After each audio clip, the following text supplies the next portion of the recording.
we are on the west coast in British Columbia, Burnaby, British Columbia, for the Jacques Heyrman Memorial Fun Fly for electrics only. My name is Wes Turnbull, reporting for RCTV. And let's see what kind of stuff's going on today and what kind of planes we can see.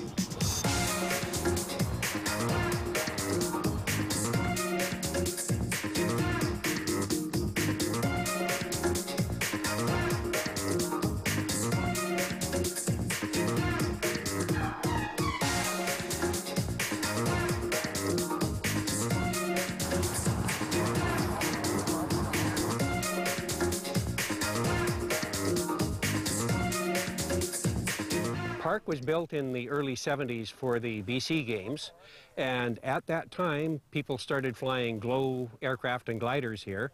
After a few years, some glow noise issues arose, so the glow planes were banned, but gliders and electrics continued. There wasn't actually an official club here until about 2000. I was one of the founding members, along with many other fellows who are here today.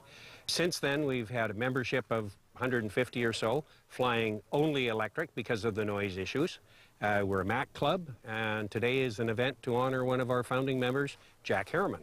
It's not a somber memorial, of course, it's a celebration because he was instrumental in introducing RC to all of BC. He started one of the biggest clubs in BC, RCFC BC, founding member of this club, and unfortunately passed away about 5 years ago. We have everything from little tiny park flyers to huge gliders, scale planes, large trainers, IMAC-type planes, pretty much anything that can fly electric. Initially, when I got into it 13, 14 years ago, flying electric was actually a challenge. Glow was well established. You flipped the prop, it ran, you flew. Electric had heavy cells, old tech motors. It was actually a bit of a challenge to get a plane to fly well with electric.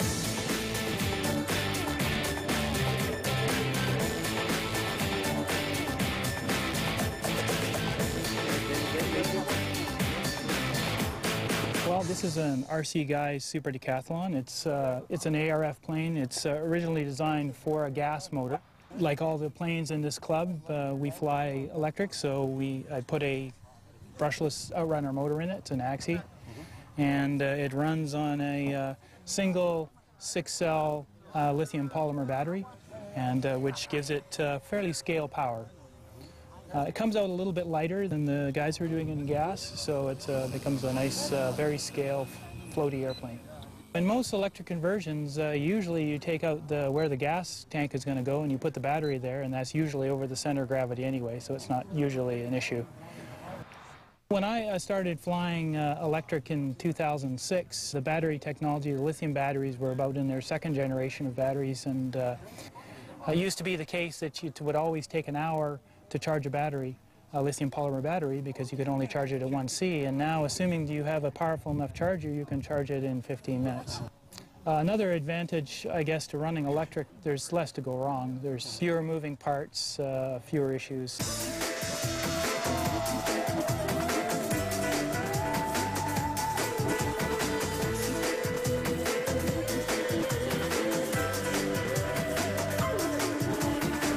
Sam J, and we wanted to talk to him about his Tiger Moth. He knows a bit of the background of this particular aircraft. Yeah.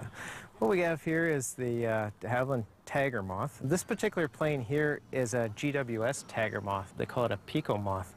I put this plane together, built back in 2004, to actually teach my girlfriend how to fly. I saw a nice picture of a Tiger Moth that had been done up. Most of them you see in the typical military yellow colors, and this particular one, I just want to give it a little bit more flair. And it's only flown a couple of different times.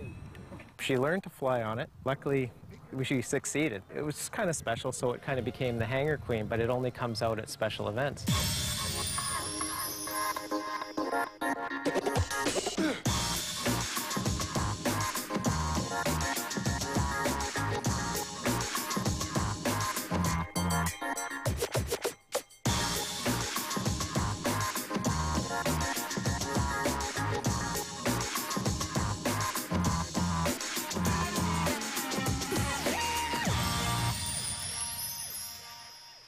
Well, we've seen a lot of great aircraft flying today at the Burnaby Fun Fly for Jacques Heyrman, and electric seem to be the new trend of the future and the way it's going to go. So they're here to stay, and hope you get involved soon. Thanks for tuning in.